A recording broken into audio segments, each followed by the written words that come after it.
वक्रतुंड महाकाय सूर्यकोटि समप्रभ निर्विघ्नं कुरु मे देव सर्वकार्येषु सर्वदा। भगवान गजानन के चरणों में प्रणाम करते हुए हम सभी राम जी के पवित्र चरित्रों का श्रवण करें।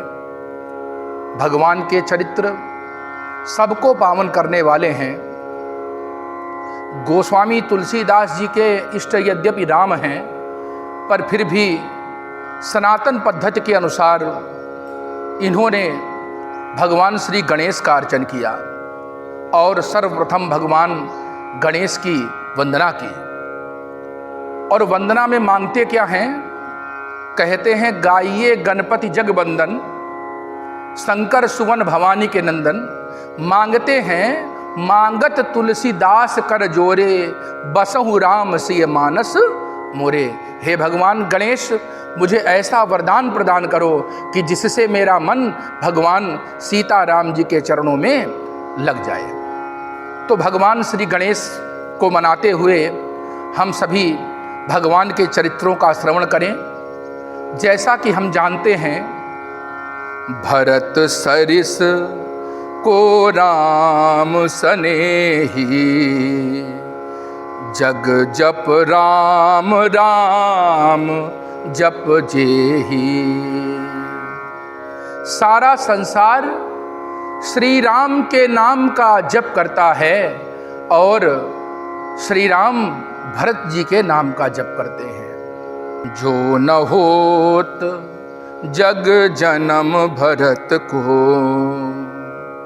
अगर भरत जी का जन्म इस संसार में नहीं हुआ होता तो हम सभी प्रेम के महत्व को कैसे जान पाते। श्री राम प्रेम पीयूष पूरन, होत जन्म न भरत को। सभी जानते हैं कि भगवान श्री राम की आज्ञा पाकर के भरत जी अयोध्या लौट आए हैं।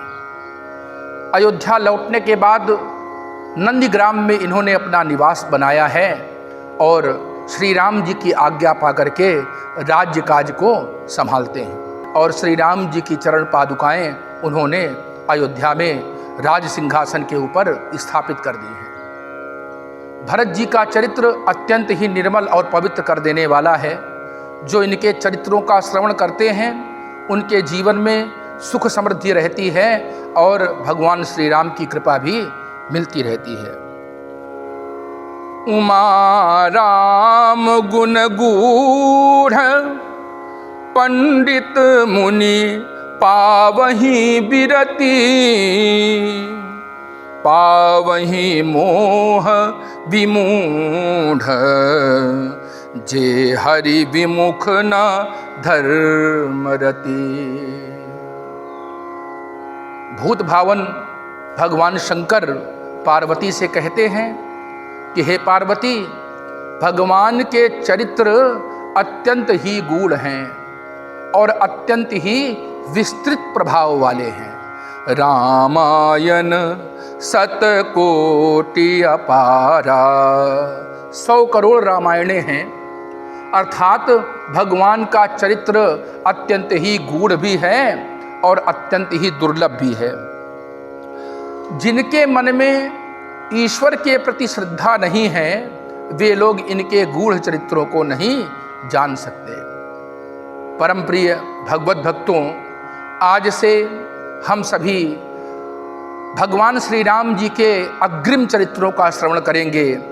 हम सभी आज से अरण्यकांड की कथाओं को सुनेंगे। पुर नर भरत प्रीतिमय गाई, मति अनुरूप अनूप सुहाई। अब प्रभु चरित सुनहु अति पावन, करत चिबन सुर नर मुनि भावन। भरत का प्रेम, अयोध्या वासियों का प्रेम और उनके प्रति श्री राम जी का प्रेम, ये सारे चरित्र मैंने आपके समक्ष विस्तार से कहे। अब मैं भगवान की आगे की कथाओं का वर्णन आपके सामने करना चाहता हूँ। भगवान एक बार चुनि कुसुम सुहाए, निज कर भूषण राम बनाए।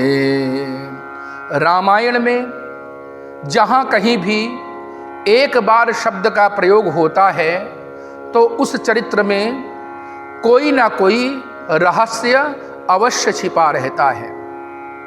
एक बार त्रेता जुग माही, एक बार जननी हनवाए, एक बार प्रभु सुख आसीना। एक बार कहने का तात्पर्य कि एक बार शब्द जो आया है, इस शब्द में बहुत बड़ा रहस्य है। आज श्री राम जी भगवती सीता का श्रृंगार कर रहे हैं। उन्होंने सुंदर पुष्पों से एक गुच्छ बनाया है और सीता के बालों में पहना रहे हैं। सीतहि पहिराए प्रभु सादर, बैठे फटिक शिला अति सुंदर। सीता जी का श्रृंगार करने के बाद में श्री राम भगवती जानकी सहित उस फटिक शिला में विद्यमान हो गए। सुरपति सुत धनी बायस भेखा, सठ चाहत रघुपति बल देखा।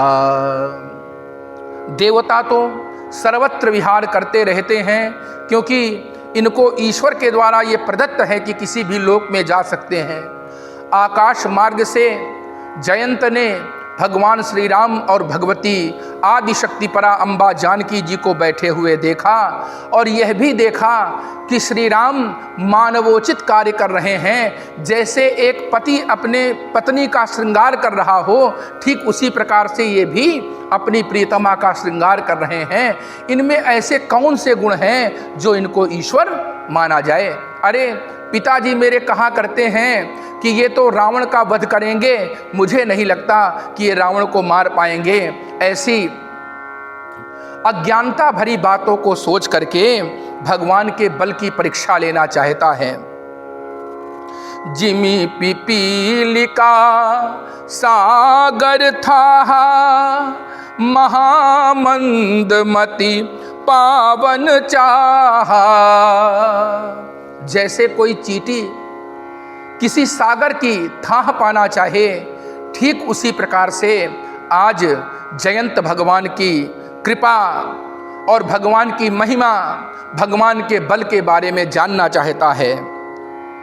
सीता चरण चोंच हति भागा, मूढ़ मंदमति कारण कागा। उसने कौवे का वेश बनाया और सीता जी जहाँ बैठी हुई थी, श्री रामचंद्र जी भी विश्राम कर रहे थे, उसी स्थान पर इसने सीता जी के चरणों में चोंच मार दी। और वह चोंच, उसकी चोट इतनी तेज थी कि उस समय सीता जी के चरणों से रक्त बहने लगा। चला रुधिर रघुनायक जाना, सीक धनुष सायक संधाना। भगवती सीता का प्रतिघात किया है इस दुष्ट ने, इसलिए भगवान ने एक सीक का बाण ही उसके ऊपर छोड़ दिया और वो सीक ही ब्रह्मास्त्र हो गई उसके लिए। प्रेरित मंत्र ब्रह्म सर धावा, चला भाजी बायस भय पावा। निज धरि रूप गयऊ पितु पाही, राम विमुख राखा तेहि नाही। भगवान का ब्रह्मास्त्र जब चला है तो अपना स्वरूप छोड़ करके वो अपने व्यक्तिगत स्वरूप में आकर के दौड़ पड़ता है और अपने पिता के पास जाके कहता है, त्राहिमाम त्राहिमाम, हे पिताश्री मेरी रक्षा करिए। श्री राम का बाण मेरा पीछा नहीं छोड़ रहा। अरे भगवान राम का बाण तो अमोघ है, तुमने किससे शत्रुता कर ली? पिता ने भी उसको शरण नहीं दी। भगवान के बाण का तेज अद्वितीय है। जिमी अमोघ रघुपति करबाना, एही भांति चले हनुमाना। राम जी के बाण अमोघ हैं, ये तो अपना लक्ष्य भेद करके ही वापस आते हैं। इसके बाद में उसको जब ये लगा कि मेरे पिता ने मेरी रक्षा नहीं की, तो उसकी मनोदशा बहुत ही बिगड़ गई। आज इधर से उधर भग रहा है, जैसे अम्बरीश को परेशान करने के कारण ब्रह्मर्षि दुर्वासा को फल भोगना पड़ा था। दुर्वासा अत्यंत ही क्रोधी ऋषि थे। इन्होंने अम्बरीश नाम के राजा से कहा था कि तब तक तुम एकादशी का पारण नहीं करोगे जब तक मैं लौट करके नहीं आ जाता हूं। दुर्वासा ऋषि स्नान ध्यान में मग्न हो गए। इधर एकादशी व्यतीत हुई जा रही है और द्वादशी का आगमन हो रहा है। सारे ब्राह्मणों ने कहा कि एकादशी के पारण का यही अद्वितीय समय होता है महाराज। पूरी तरह से द्वादशी प्रविष्ट हो जाएगी तो फिर व्रत का पारण उचित नियम से नहीं हो सकेगा। राजा ने कहा, मैंने महर्षि दुर्वासा को कह रखा है कि महाराज जब आप आएंगे तभी मैं व्रत का पारण करूंगा, तो मैं क्या करूं, ऐसा परामर्श दीजिए। तो ब्राह्मणों ने, ऋषियों ने कहा कि तुम तुलसी दल लेकर के उसको अपनी जिह्वा पर रख लो और जल पी लो, इससे व्रत का पारण भी हो जाएगा और दुर्वासा ऋषि का मान भी रह जाएगा। और यही किया है अम्बरीश जी ने। दुर्वासा जी को जब ये पता चला कि अम्बरीश ने मेरे बिना पूछे ही व्रत का पारण कर लिया है, तो इन्होंने एक कृत्या उत्पन्न कर दी अपने क्रोध के कारण और अम्बरीश को मारने के लिए तत्पर हो गए। भगवान से ये रहा नहीं गया, भगवान से ये सहा नहीं गया, इसलिए भगवान ने अपने चक्र सुदर्शन को भेजा। दुर्वासा ऋषि भगते भगते ब्रह्मलोक, शिवलोक, यहाँ तक कि स्वयं विष्णु के पास भी पहुँच गए और विष्णु जिसे कहते हैं महाराज, अपने चक्र सुदर्शन से मेरी रक्षा करिए। भगवान ने कहा, अहम भक्त पराधीन। हे ब्रह्मर्षि दुर्वासा, मैं तो भक्तों के अधीन हूँ। अब भक्त अम्बरीश के पास ही तुम जाओ, वही तुम्हारे प्राण बचा सकते हैं। दुर्वासा जी क्षमा मांगते हैं अम्बरीश से और कहते हैं कि भैया मेरी रक्षा करो। अम्बरीश उस सुदर्शन चक्र का परिक्रमण करते हैं, उसकी परिक्रमा करते हैं और वह सुदर्शन चक्र वहीं अंतर्ध्यान हो जाता है। दुर्वासा ऋषि के प्राण बचते हैं। ऐसी है भगवान की महत्ता। भगवान अपने भक्तों के मान सम्मान की हमेशा रक्षा करते हैं, इसलिए कभी भी किसी सज्जन व्यक्ति को नहीं सताना चाहिए। संसार में जो दुर्बल हैं, जो निर्बल हैं, जो हमसे छोटे स्तर के हैं अथवा हमारे अधीन हैं, ऐसे लोगों का कभी भी ना तो तिरस्कार करो और ना कभी उनको सताओ, क्योंकि परमात्मा जो है इन्हीं सब में निवास करते हैं। ब्रह्मधाम शिवपुर सब लोका, फिरा श्रमित व्याकुल भय शोका।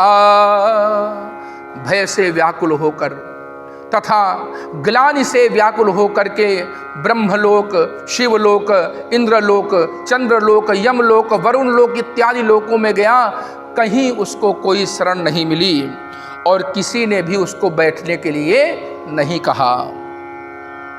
काहू बैठन कहा न ओही, उसे कोई यह कहने वाला नहीं मिला कि तुम चिंता न करो, हम तुमको बचा लेंगे। क्यों नहीं कहा? राखी को सकई राम कर द्रोही।